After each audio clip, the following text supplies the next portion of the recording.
This is a Rogue Media Network podcast. Welcome, everybody, to Teach Me Pokemon, the podcast. I'm your host, Cory, and along with my co-host, Jared, we're best friends, been playing Pokemon for a very long time.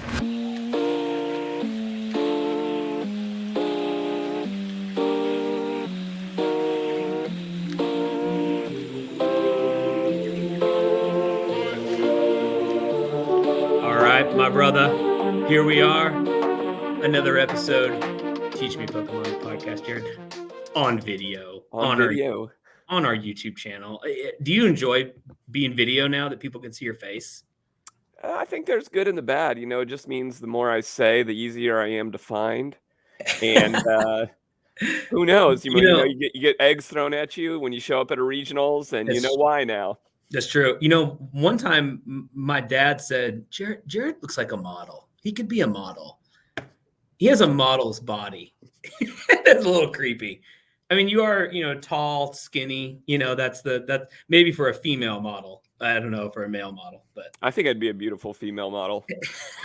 I love it.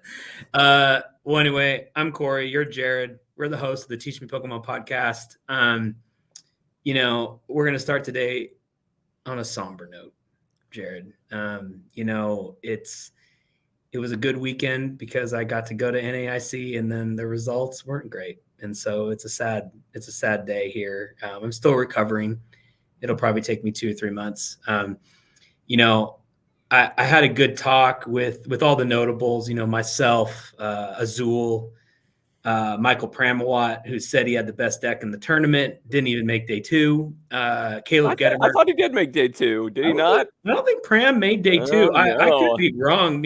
People can now find us on all of our social media, on Instagram, TikTok, Facebook. So you can tell us. Yeah, he day 2'd. He day 2'd. What place was he? 38th. Well, so whatever. And, but all the greats, we didn't make day 2, me and Azul and some others. So it was a little sad. But, I listened to your advice from a few weeks back about path versus wrath in our educational moment. And I figured I could outplay with the Greninja and the Frostlass. That was the play, kind of an out there kind of deck. Started 2-0, which was nice. And then hit a Lugia, found out, and I'm just going to bring this up because you said you were going to, so I'm going to get ahead of it and bring it up. But, I practice on live because, I don't have a league here in Waco. I don't go to tournaments, right? I just pick the deck up and show up at NAIC. Well, I didn't know that bug on live where, the Greninja discard the DCE. It's doing 120. So I thought, it's doing 120, not 100. Well, come to find out in round 2, hey, this only does 100. And it's like, what? This has been doing 120 on live. And then, nope. So my whole Archeops strategy kind of goes out the window with that. So round 2, I lose. I hit a tie against Raging Bolt, which is pretty much like a win for me. So that was 2-1-1. And then it just kind of fizzled out. Made it to round 7 and then lost. So lost to Gardevoir, which I think a lot of people lost to Gardevoir because there's a lot more there. But hey, real quick, because I said this to each of my opponents, I'm gonna give a quick shout out. I won't take long. Round 1, Caleb on Charizard. I'm proud of you, bud. You played well. I hope your Charizards went better. That's a good matchup for me. David on Miraidon, good guy. Really friend of James Washer. This guy played Northern Alabama, so he knows our boy James. Nathaniel on Lugia, round 3. Michael on Raging Bolt. I tried to give you the win at the end, dude. We gentleman's agreement, or not a gentleman's agreement, but I played straight up. We got the tie, though. So sorry about that, Michael. Or it might be Christopher, actually. I might have that name wrong. Caden, Lugia. That was a disappointing game by me. I'm so sorry. I lost. Justin on Guardy. I did get the win there. I felt good in my Guardy play. And then round 7, Kyle on Guardy surprised me with the rare candy Gardevoir after I de-evolved and lost. So those are my people, Jared. Disappointing, but as always, I have a good time.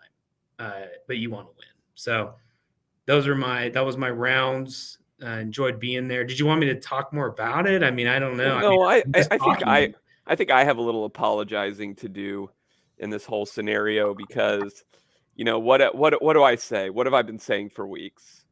Don't run Gardevoir. Don't run Gardevoir. Don't run Gardevoir. Don't run Gardevoir. Like, man.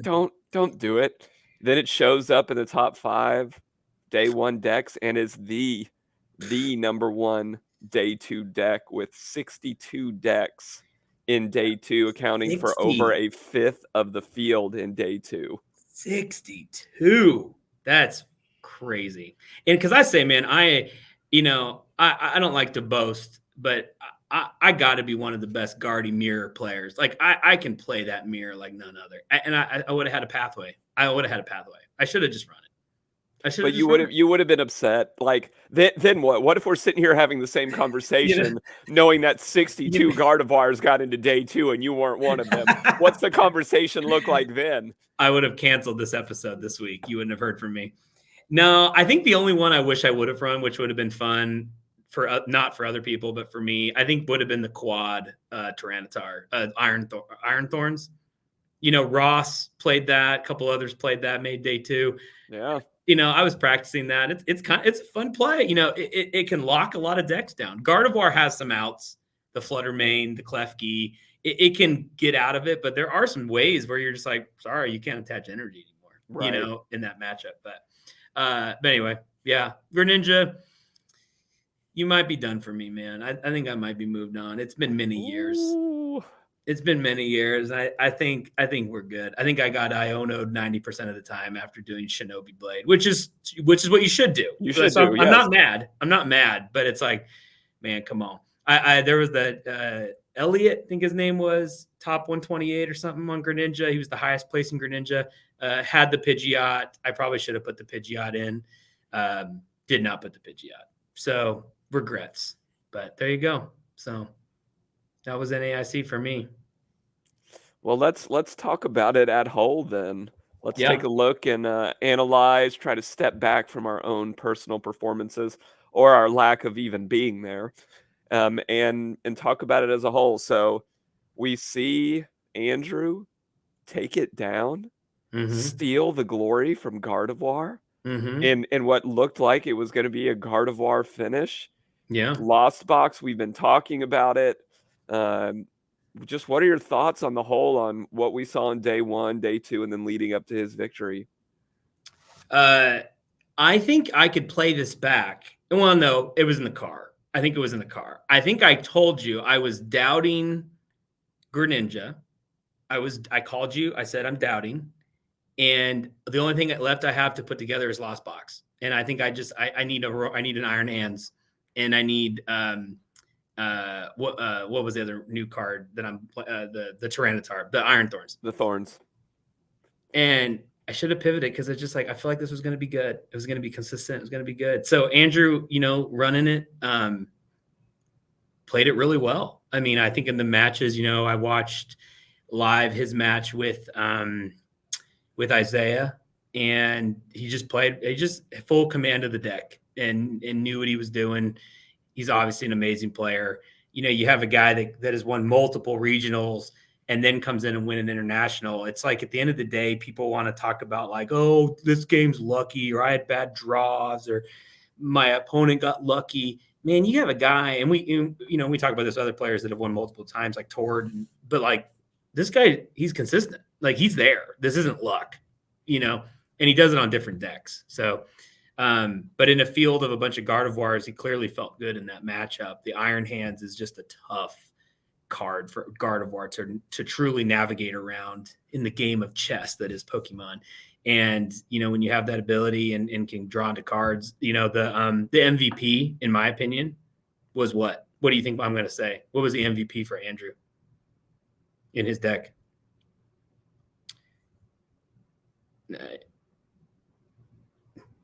I can't hear you. I want to say comfy. Oh, were you purposely not talking?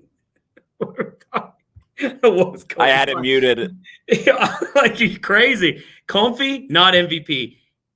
What's the snow guy? Iron Bundle. Iron Bundle MVP. Iron Bundle MVP. Because if you can't Iron Bundle, you can't get out of the Fluttermane. And the Fluttermane should have won multiple matchups against Andrew. And so Iron Bundle, boop, move Fluttermane to the bench. I think that's what won the match. I mean, Stefan, friend of the podcast, we got to get on the show and talk about his run. I mean, I think he probably felt pretty confident in that finals. Iron Bundle, man, comes in and the Fluttermane is useless at that point. So that would be my take. That was my MVP for Andrew, specifically against all the Gardevoirs, because you just needed that card. So I don't know. What were your thoughts? And you're just dying over there. You're just dying. We don't have Jared anymore. He didn't make it. He has no more thoughts on Andrew taking down Stefan. I would have put my money on Stefan. I know Andrew has been playing really well this season and really the last 2 seasons. But I mean, Stefan Ivanov, man, big time guy, experienced player, and seems like to always kind of find himself in these finals, in tournaments. When he shows up, he always can put creative decks together, which is fun. You know, the Gardevoir are pretty standard in this one. I think there were some cool additions and things like that he was running, but he's obviously like a amazing player. I totally agree with you. I was blown away watching him play into on stream. I forget if it was day 1 or day 2, but playing into the Roaring Moon, which was a terrible matchup for him. And he just navigated that. Oh, the ancient box. Yeah, the ancient box. Like, golly. Because I was like, this isn't good. Nope. Was calm, cool, played all of his outs. Even watching him in the semis, which I definitely want to talk to you about what happened in the semifinals, because I'm sure there's a lot of controversy and thought there. But man, oh man, like, this is no short feat, especially because he's won the dadgum event twice already. Yeah. Like, what do you want from this man? He's a big time player. So he truly is one. You know, I like to think, I'm like, I could just pick up a deck and go win, you know, and who knows? But Stefan, I mean, he can do that. Like, I think the guy, and we interviewed him at the beginning of the season, you know, he plays in a ton of tournaments, but he's not like grinding. He's not like traveling to North America and traveling to Australia, and he's not like doing the Brent Tonneson, you know. But Stefan can pick up a deck and just go, okay, I can go and win. And he almost did. So good on him. What was the semis? And people don't know this about me. I'm there to win. Like, I'm there to win. So when I'm knocked out, I don't care anymore. Like, it's hard for me to watch the stream because I just keep thinking of like what ifs. And so I really didn't watch much after that. So I don't know what happened in semis. So in the semis, Stefan's playing Kito from Japan.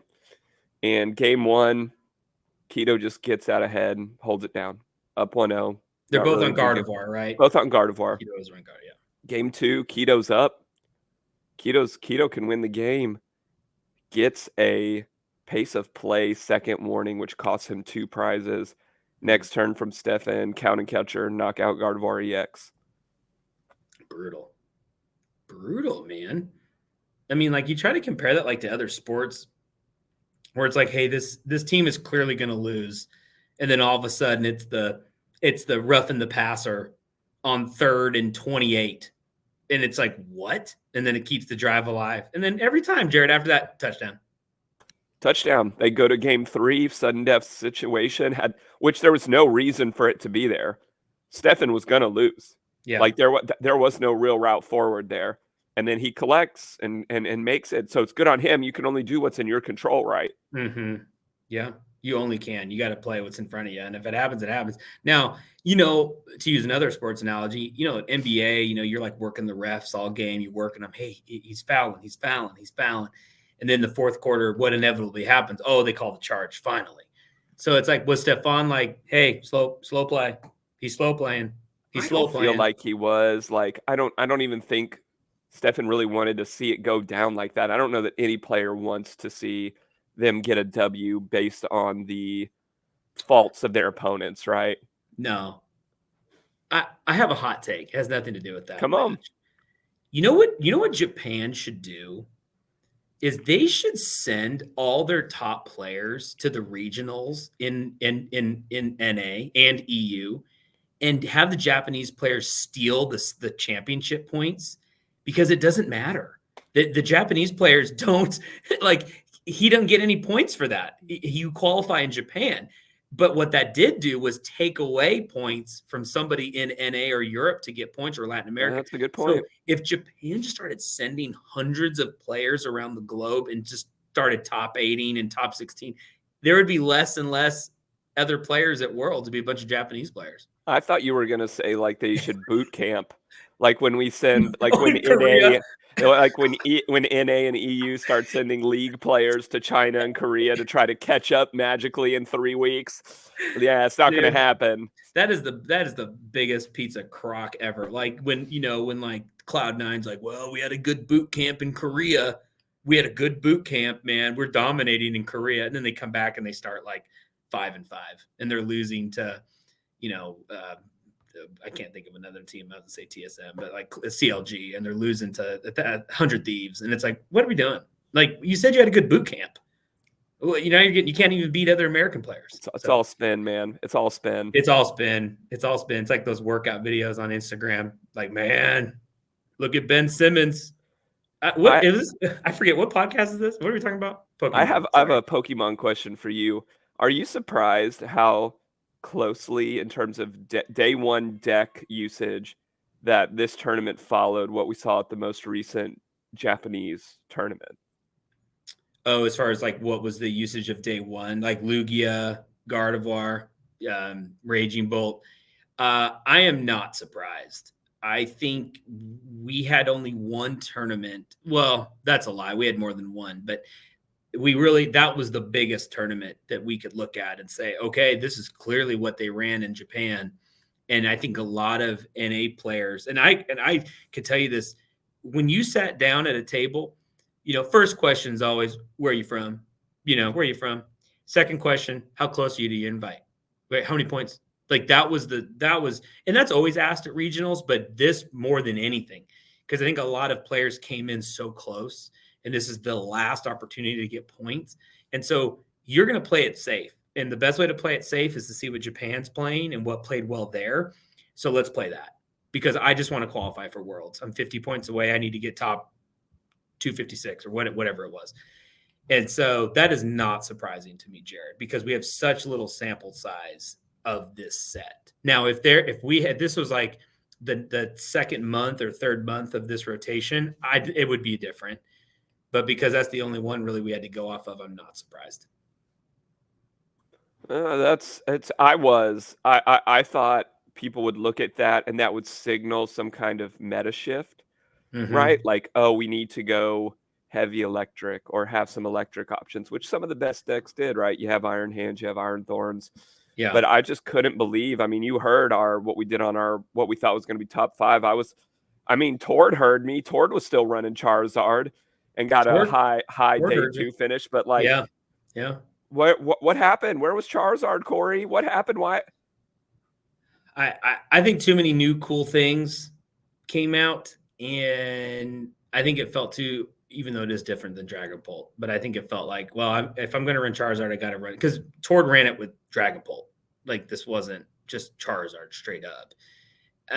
And I think with just more things, and then I told you, everyone in NA loves Gardevoir. It's the Gardevoir region, and so now you put that deck into it. A bunch of people were thinking, they were on the edge. Oh, let's go Gardevoir. I've played Charizard all year. Let's go Gardevoir. And then you had your Lugia players coming out of the closet again. So it just kept getting bumped down. Then your Lost Box players, and all of a sudden, Charizard was what, 6th in usage? So 6th or 7th. I was just shocked that it wasn't in the top 5. Yeah, man. When I played Caleb round 1, and they flipped Charizard, I was so happy. I was like, okay, this is what I wanted. Give me Charizard all day, baby. All day. Man, where were they? Where were my Snorlaxes at? Where are you at, Stall? Where were you at? Well, we had Stall just, I believe, come in 9th, if I'm not mistaken, 9th or 10th. Yeah, there were a few Snorlaxes. Ben running Snorlax coming in 10th. But if you would have told me that if our top 10 decks, there would have been 7 Gardevoirs, 2 Lost Boxes, and a Snorlax, I would have said, is this 6 months ago? Yeah. Like, is this pre Obsidian Flames? Sure. Right? Is that what we're talking about right now? Yeah. Yeah. Just shocking. And then to see that no Lugia. Where's our highest placing Lugia? 32nd? 32nd? No way. Yeah. Wow. And then our highest Raging Bolt coming in at 13th. Like, this is what I was wrong. I was wrong about Charizard. I'm not wrong about Lugia.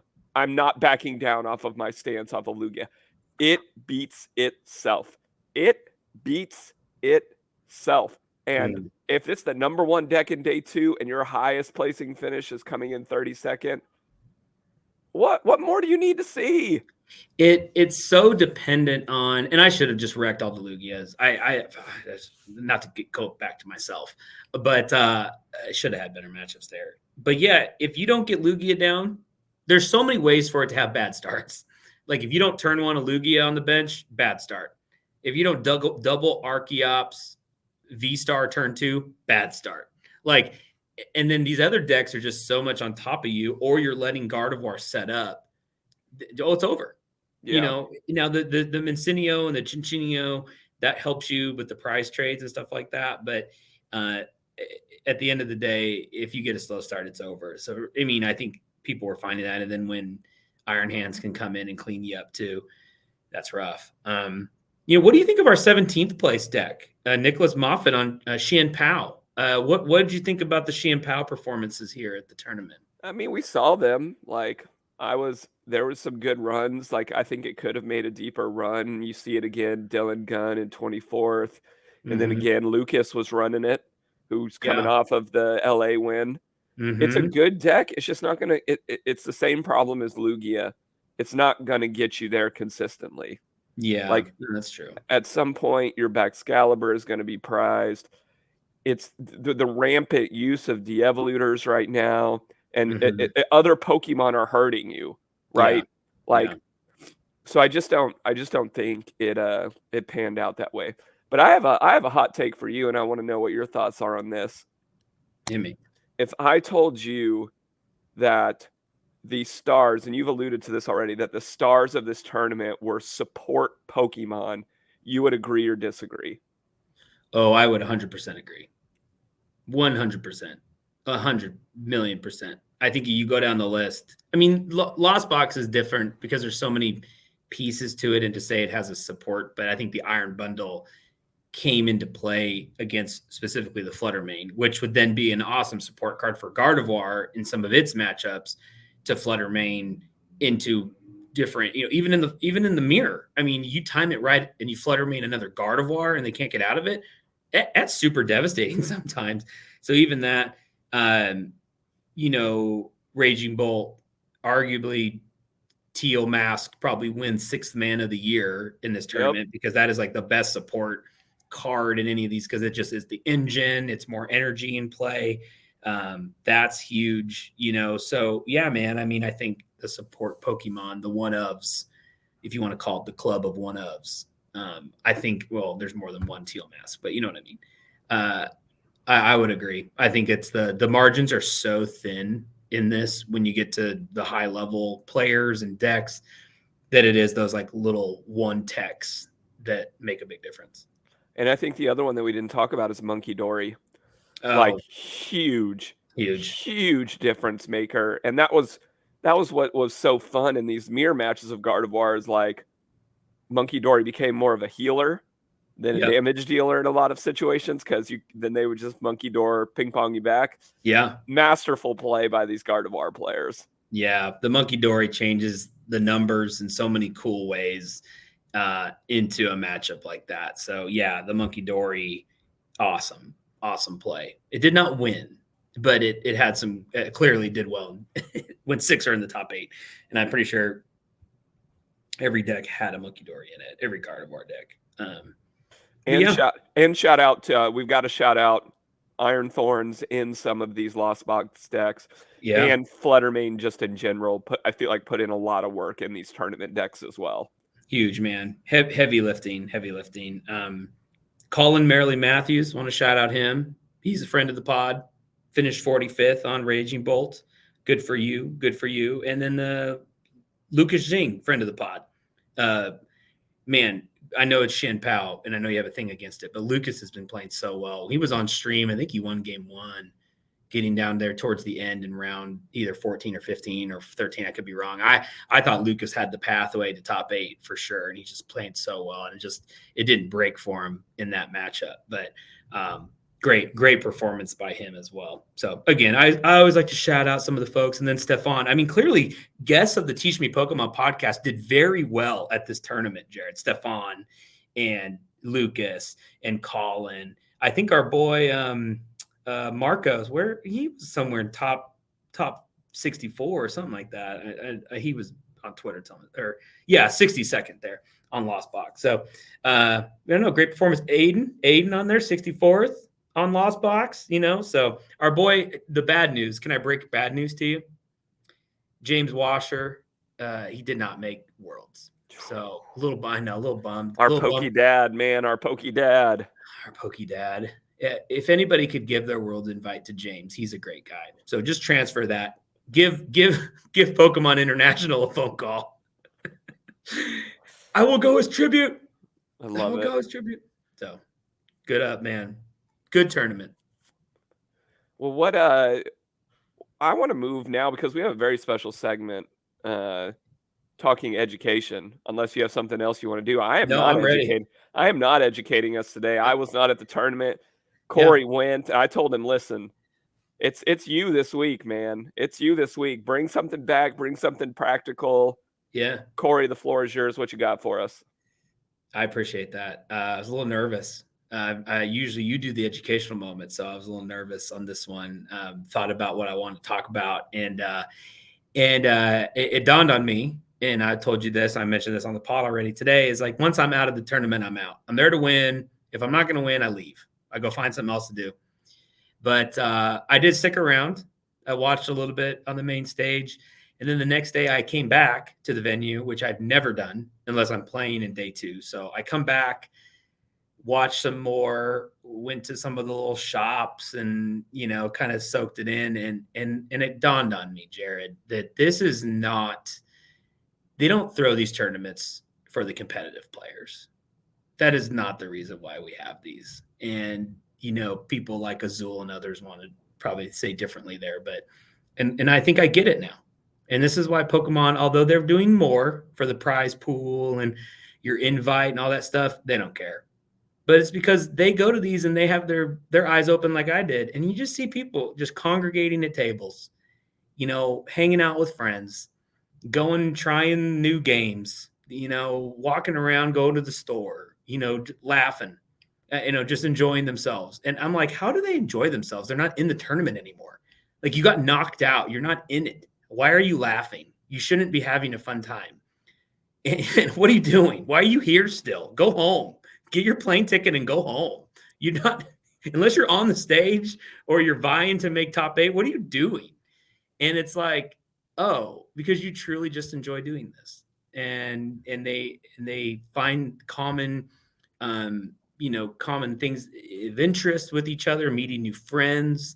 There was a couple players, specifically the guy I played in round 7. We were getting towards the end, not quite at the tables where everyone's like, well, I'm just here to have fun. And not quite that bad. But he told me, he's like, I said, well, how'd your last round go? And he goes, well, I lost. But, he goes, I'm just glad I get to play Pokemon. And in my head, I'm like, that's the worst statement. And I thought that in my brain. I'm like, what are you saying, dude? You lost last round. What are you talking about? And, but it's true. And so I think my takeaway is, and we've mentioned this before on another podcast, but it's like, if you get a chance to go to one of these bigger tournaments or regionals or an internationals, just go, go play. I mean, go play in it. If you're a junior or senior or master, go play in the tournament, but soak it all in too.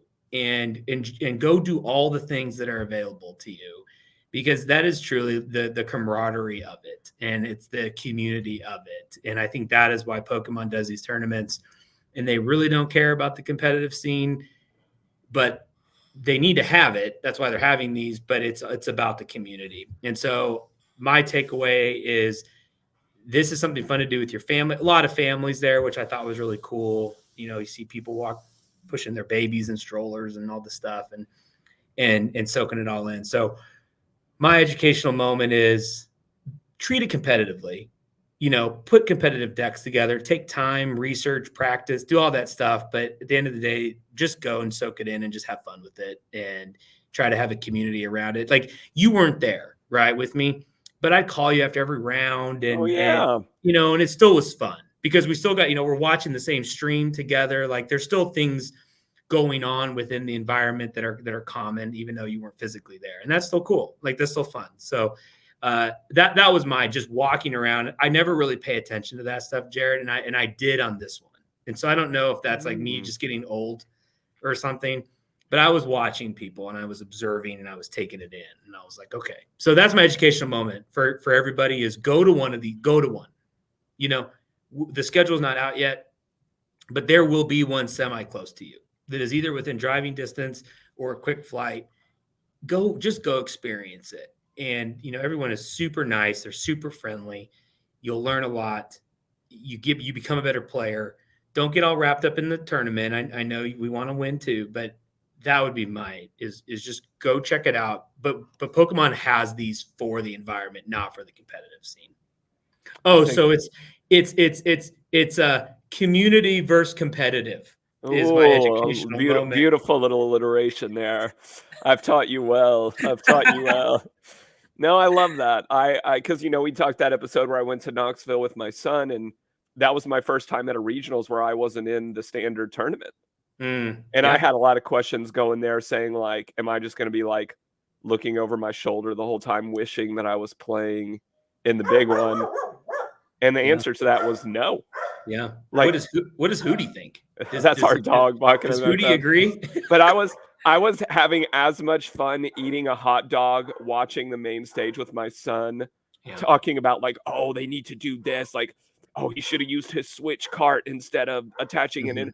And you're just sitting there and it's like, this is fun, man. Yeah. This is a great time. Yeah. So we're speaking for those of us at the lower tables who are generally there because we know we're not going to win the tournament. It's good to see you softening up a little bit with age, Cory. Well, I acknowledge it. There was no way on this planet I was going to play round 8 with nothing to play for. Are you insane? Like, why on earth would I do that? Resistances. You got to help out those friends' resistances along the way. Man. No, they got to slip me a $5 bill if they want me to stay in that tournament. I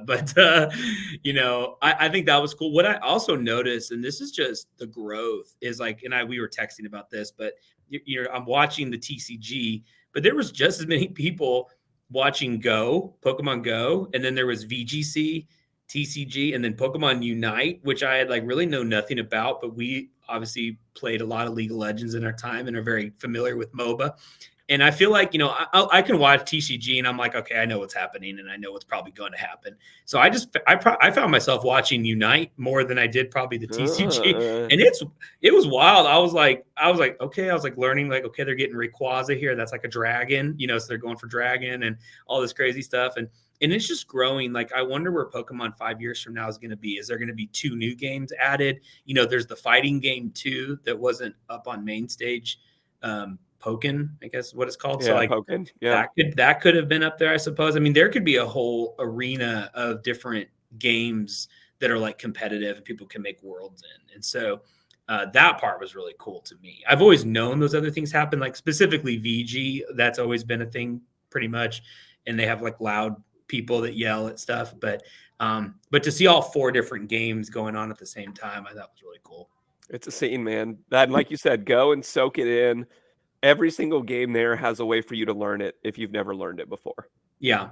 And as far as the deck goes, and I've regretted so many things over the last 72 hours, but going with a deck that you enjoy, that you feel good with, that you've practiced. And at the end of the day, I had practiced a lot, even though there were some rule things that were a little different when I got there, and I might have forgotten a Professor Turo, but that's fine.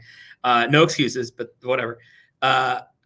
Run what you feel comfortable with, but spend time reading the meta too. I think this was a tough one just because it's the first one, and unless you're like, on a big team or you're whatever, it was hard to kind of know. And so, even though I think we could look at Japan and know, but that would be my other takeaway: is just go play something that you're comfortable with. And at the end of the day, you don't have any regrets on it. Absolutely, and I would encourage everyone, and we'll talk about this next week. Lost Box right now has a very Mew type of feeling. It's just not going away. It's not No. going away, Cory. It's hanging around. It always seems to be, if we look back, everything has waxed and waned except Lost Box since the Worlds rotation of last year. So Yeah. something to think about going Well, into Worlds. And what did we say, man? It's like everybody lost Battle VIP, but then at the last second, who got the help? Who got the card? Lost Box did with Buddy Buddy Poffin, and Gardevoir did with Buddy Buddy Poffin. And it seems like, oh, what two decks did really well? Oh, Gardevoir and Lost Box. So, that's not coincidence. We're still living in a Battle VIP world. It's just disguised a little differently. It is disguised a little bit. I totally agree. Yeah. Well, we'll be talking a lot of Worlds leading up to that. We'll have some fun stuff talking about that. And then I'm prepared, unfortunately, for a little bit of a break as we wait for the new schedule to come out where Worlds is over. But keep going. Our YouTube channel is going to keep growing. We're going to keep doing some different things, get some graphics going. Yeah. If you're out there listening to us and this is engaging to you, just hit that subscribe button for us. That would be amazing. That will help us keep doing what we want to do and just keep growing the Pokemon network and community that we're a part of and that we really enjoy. So thanks for always listening, Cory. I wish I could have been there with you. I was trying to impart my spirit as much as I could there and check in, but I know it's not the same. Your only issue was, round 6, I played the Gardevoir, I beat Gardevoir. So I'm 3-2-1. And I just said, Jared, I want Snorlax next round. I want Snorlax. And what did you say? No, I hope you have Gardevoir. I said Gardevoir like, no. I said round 9. I said round 9 Gardevoir because I knew this was going to come back to haunt me. Well, I don't remember that. I remember you saying, no, just Gardevoir. And it's like, you're out of your mind. I said you would have one more test because all you were texting me and telling me is like, just give me 5-2-1. Give me 5-2-1. Yeah. Put me on the stream. And I was like, okay, if you're going to get that, then you're going to get a big test. You're going to get a big test. And unfortunately, you got it in round 7 instead of round 9. I got gun shy. I didn't know if he ran a rare candy. And he had a candy in his hand. I should have played it slower. I was getting antsy. I was tired. I knew I had a hill to climb. I wasn't, and this is, I know we got to wrap it up. I know coach speak, one game at a time. I'm sorry. I had 9-0 in my head. I'm like, I got to win 9 in a row. Like, I got to win 3 today, 6 tomorrow. So, as much as BS we can say one game at a time, I'm sorry. It's not one game. It's 9 games. And so I took a swing. And he had a candy in his hand and got the Gardevoir back up, and it was GG. So, anyway. Well, we learn, we grow. That is the heart of Teach Me Pokemon. Yes. Tune in next week with us. Cory, I've enjoyed this. Yes, sir. It's always good to see you. Everyone gets to see us now. Yeah. And I'll tell you what I tell you every week, man. What's up? I'll catch you later. You can find us at roguemedianetwork.com. Teach Me Pokemon Podcast. Come and dive with us.